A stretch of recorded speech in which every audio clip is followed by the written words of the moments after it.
Praise the lord. అందరికీ వందనాలు తెలియజేస్తున్నాను. ఈరోజు దేవుడు ఇచ్చినటువంటి వాగ్దానం యెషయా గ్రంథము 40 అధ్యాయం 31 వచనంలో వ్రాయబడినట్టుగా, యెహోవా కొరకు ఎదురు చూచువారు నూతన బలం పొందెదరు, వారి పక్షిరాజు వలె పైకి ఎగురుదురు.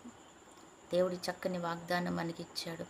యెహోవా కొరకు మనం ఎదురు చూచినట్లయితే నూతనమైనటువంటి బలాన్ని, నూతనమైన శక్తిని, ఆశీర్వాదాన్ని పొందుకుంటాం. అలాగే వారు పక్షిరాజు ఏ రీతిగానైతే పైకి ఎగురుతుందో, నువ్వు కూడా నీ జీవితంలో ఉన్నతమైన స్థానానికి పైకి నీ జీవితంలో ఎగురుతావు అంటున్నాడు. నువ్వు ఆయన కొరకు ఎదురు చూడు, నీ జీవితం ఉన్నతంగా మార్చబడుతుంది అంటున్నాడని. నువ్వు ఆయన కొరకు ఎదురు చూస్తూ ఉండు. దేవుడు నీ జీవితంలో చేయాల్సిన మేలులన్నీ ఆయన తన యొక్క కుమారుడు కొరకు ఆయన పరుగులెత్తి మరీ చేస్తూ ఉంటాడు.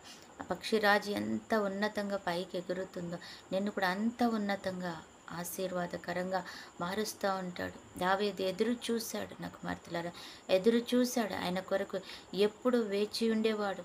దావీదు ఆయనను ఎప్పుడు ఎదుర్కొనేవాడు, వెంబడిస్తూ ఉండేవాడు. ఆయన కొరకు ఎప్పుడు ఆయన కళ్ళు, ఆయన యొక్క హృదయం పరితపిస్తూ ఉండేది.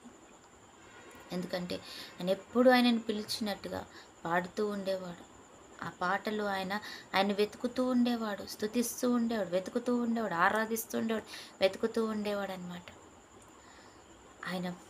ఆయన యొక్క హృదయానుసారంగా పాటలు చక్కగా రాసుకుని పాడే అంత హృదయం కలిగిన వాడు. ఆయన హృదయంలో ఉన్నటువంటి ప్రేమనంతటినీ కూడా ఆ యొక్క యేసు ప్రభు దేవుడి మీద ఆయన కుమ్మరిస్తూ, ఆ పదాలు వాడుతూ ఆయన పాట పాడుతూ ఉండేవాడు, ధ్యానిస్తూ ఉండేవాడు, ఆరాధిస్తూ ఉండేవాడు. మరి అటువంటప్పుడు దేవుడు ఆయనకి దగ్గరగా వస్తాడు, అవునా కదా? ఆయన ఎదురు చూస్తున్న కొద్దీ ఆయన పరిగెత్తుకుని వస్తూ ఉంటాడు. మనం ఎవరైనా బంధువు కొరకు ఎదురు చూస్తున్నాం అనుకోండి, ఎదురు చూస్తున్నాం, అనేక మార్లు ఫోన్ చేస్తున్నాం, అనేక మార్లు వారిని మన ఇంటికి పిలుస్తున్నాం కదా. పేద విధవరాలు అనేక మార్లు ఆ చెడ్డవాడైనటువంటి న్యాయాధిపతి దగ్గరికి వెళ్ళినప్పుడు ఆమె చూపించిన ఆ యొక్క ప్రయాసని, ప్రతిరోజు ఉదయము సాయంత్రం మధ్యాహ్నం ఆమె వస్తున్న ఆ ప్రయాసని చూసి అతడు చెడ్డవాడైనప్పటికీ ఆమెను కనికరించాడంట. అలాగే నీ స్నేహితుడి కొరకు నువ్వు 10 సార్లు ఫోన్ చేసి ఎంతో ప్రేమను చూపించావనుకోండి, వారు సైతం నీ దగ్గరికి పరిగెత్తుకుని వస్తారు. దేవుడు కూడా అలాగే దావీదు దగ్గరికి పరిగెత్తుకుని వచ్చి ఆయన ఆశీర్వదించాడు, ఆయన బ్లెస్ చేసేసాడు, అభిషేకించాడు. నిజంగా నీ ప్రేమ నేను తట్టుకోలేకపోతున్నాను దావీదు అన్నాడు. అందుకనే ఒకరోజు ఆయన పైకి ఎగిరేంతగా ఉన్నతమైన సింహాసనాన్ని ఇచ్చాడు.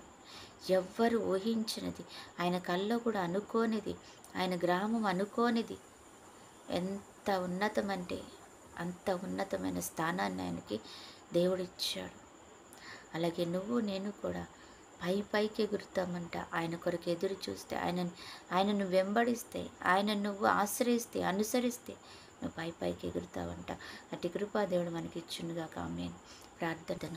పరిశుద్ధుడైన దేవా, ప్రేమ కలిగిన తండ్రి యేసయ్య, నీకు వందనాలు చెల్లించుకుంటూ, అయా తండ్రి ప్రభు, ఈ సమయాన్ని బట్టి నీ కృతజ్ఞతలు చెల్లిస్తున్నాం నాయన.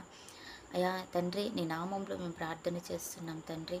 నజరేయుడైన యేసు పరిశుద్ధ నామంలో మేము ప్రార్థన చేస్తున్నాం తండ్రి. నీ కృప మాకు తోడుగా ఉంచండి నాయన.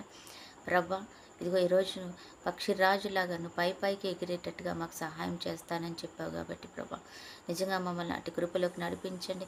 మేము నీ కొరకు ఎదురు చూస్తుండగా మాకు అట్టి కృపను దయచండి. ఎంతమంది బిడ్డలైతే ఈరోజు అయా దేవుని నామాన్ని నమ్మి ప్రభా ఆ రీతిగా ప్రభా ఎదురు చూస్తూ ప్రభా నీ కృపను ఎత్తుకుతున్నారు, వారందరికీ సహాయం దయచేయండి. అలాగే ఈరోజు ఎంతమంది బిడ్డలైతే వారి యొక్క అనారోగ్యాన్ని బట్టి, ఆయా పరిస్థితులను బట్టి, వ్యతిరేకతలను బట్టి తండ్రి ప్రభా వారికి ఉన్నటువంటి అయా తండ్రి ప్రభా అననుకూల పరిస్థితులను బట్టి నిన్ను అయాడానికి ఎంతగానో ఎదురు చూస్తున్నారు తండ్రి, వారందరిని దీవించండి ప్రభా. వారి పరిస్థితులను కొట్టివేసి వారికి సమాధానం దయచండి. ఈరోజు బర్త్డే, మ్యారేజ్ జరుపుకుని బిడ్డలను కూడా జ్ఞాపకం చేసుకొని దీవించండి ప్రభా. దీర్ఘాయుష్, ఆరోగ్యం, కృపా, కాపుతల క్షేమం చూసిన బిడ్డలందరికీ దయచేయమని, ఐశ్వర్యం దయచేయమని యేసు నామములో ప్రార్థిస్తున్నాం తండ్రి.